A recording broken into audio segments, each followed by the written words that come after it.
لە میانەی بەڕێوەچوونی یاریەکانی هەفتەی هەشتەمی خولی یانە پلەیەکەکانی کوردستان لەسەر یاریگای ئاشتی یانەی بابان میوانداری لە یانەی بەردەڕەش کرد. یانەکەی شاری سلێمانی هەر لە سەرەتاوە بە فشار و هێرش دەستی پێکرد. دوای تێپەڕبوونی 15 خولەک دیار عەلی ناسراو بە حەمکە لا ڕێگەی لێدانی سزاوە گۆڵی یەکەم و پێشکەوتنی بابانی تۆمار کرد. حەمکە هەر بەو گۆڵەشەوە نەوەستا، لە خولەکی 41 گۆڵی دووەمی خۆی و یانەکەی زیاد کرد. سەرنجام نیوەی یەکەم بەو دوو گۆڵی دیار عەلی لە سوودی بابانیەکان کۆتایی هات.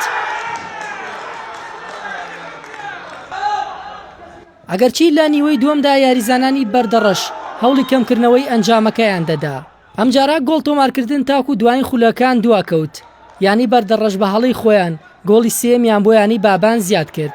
سەرنجام یاریەکە بە 3 گۆڵی بێوەڵام لە سوودی یانەی بابان کۆتایی هات.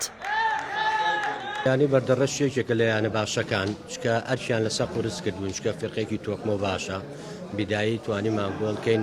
شەوتی دووەم بە پیلانی جیاوازتر هاتنە ناوە بۆ احتیفاز بۆ گۆڵانەوەکەین، بەڵام زەختێکی زۆرمان کردەوە لەوە ئێمە فرسەمان زۆر لە دەستاوانج لە دەستیانە یاریەک بوو بۆ ئێمە قورس و لەبەرەوەی بەبردنەوە ئێمە هەم پێش یانەی بەردەڕەش کەوتین هەن لە پلەکانی سێما ریزبەندی خۆمان گرتەوە، لەگەڵەوە شایارە کەمترمان کردووە. هەموو هەوڵێکەکەین ئێمە ئینشاءڵڵا بتوانین لەو چوار فەرقەی بیدا سەرەتا سەرکەوتنا خۆمان بگرینەوە. دیارە منافەسەکەش خۆتانەزان لە دەورێکا زۆر قورسە، چەند یانەیەک مڕەشەحە بۆ سەرکەوتن 6 بۆ 7 یانە، هیوادارم یەکێ لەو یانانە بەڕاستی بەداخەوە زۆر بەداخەوە ڕێگای یانە هەیە ڕێگای 5-6 سعات دەبڕێت دێتە ئێرە دەمینێتەوە ماندی بوون ئەو شتانە دوایێ بێک دوو هەڵەی یەک دوو هەڵەی ناوبژیوان بدۆڕێت.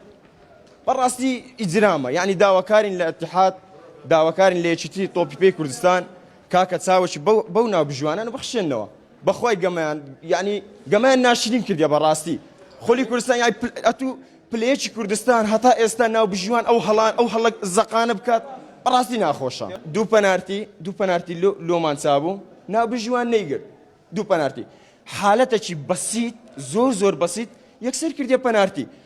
گێمی دووەم پەنارتی بۆ ماچا بوو هەر یعنی ئەگەر ڤیدیۆ هەبیت هیوادارم ڤیدیۆش هەبیت، یعنی هەمان شێوەی پەنارتی ئەوان بوو، بەخوای هەمان شێوەی پەنارتی ئەوان بوو، بەڵکو ئیمە ئەگەری زیاتر بوو بۆ پەنارتی ئیمەی نەگرت ئیوانی گرت. ئەمزانام ئێمە شانسمان نییە بەس لەگەڵ ئێمەوە هەیە.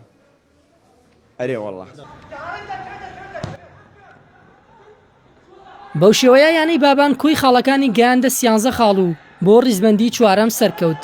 لە بەرامبەردا بەردەڕەش 11 خاڵی هەیە و لە ڕیزبەندی 6ەمی خولی یانە پلەیەکەکانی کوردستان خۆی دەبینێتەوە. مەڕوان تالیب، کەناڵی پەیام، سلێمانی.